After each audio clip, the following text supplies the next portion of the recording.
Magandang umaga mga bata. Bagong umaga, bagong kaalaman.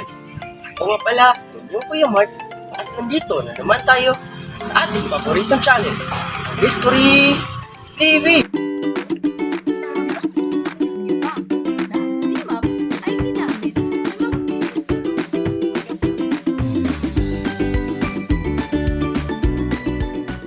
Sa araw na ito, tulungan natin si Ken sa kanyang paglalakbay sa buong mundo sa pamamagitan ng pagbibigay ng mga kagamitan na kakailanganin niya sa kanyang paglalakbay.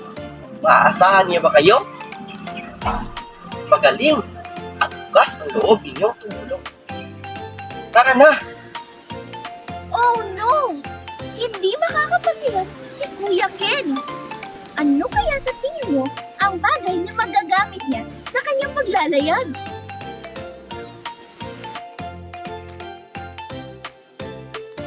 Ano? Tama? Barko o sailing vessels?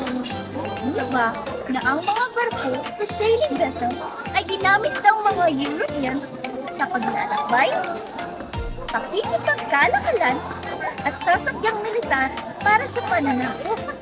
Ngayon, alam mo na. Nawawala si Ken sa gitna ng karagatan. Anong bagay ang makakatulong sa kanya upang tuntunin ang direksyon ng kanyang pupuntahan?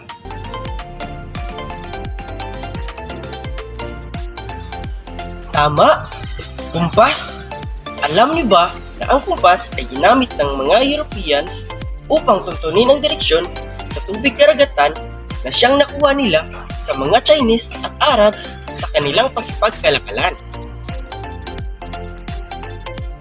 Nawawala si Ken sa gitna ng karagatan. Hindi niya alam kung saan ang kanyang pupuntahan. Anong bagay ang makakatulong sa kanya upang matunton ang lokasyon ng kanyang pupuntahan?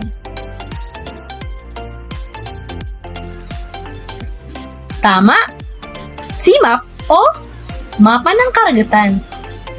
Alam niyo ba na ang sea-map ay ginamit ng mga European at Chino sa paglalakbay sa tubig karagatan upang matunton ang lokasyon ng isang lugar.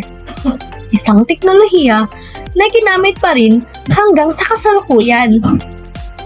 Trivia time! Alam nyo ba na dahil sa paglalayag ng mga Europeans na sina Ferdinand Magellan ay kanyang natagpuan ang ating bansang Pilipinas? At sa paglalakbay ding ito ay napatunayan na bilog at hugis globo ang ating mundo. Alam niyo ba na ang pangunahing layunin ng mga European sa pananakop ay dahil sa 3 Gs? Una, God, pagpapalaganap ng Kristyanismo.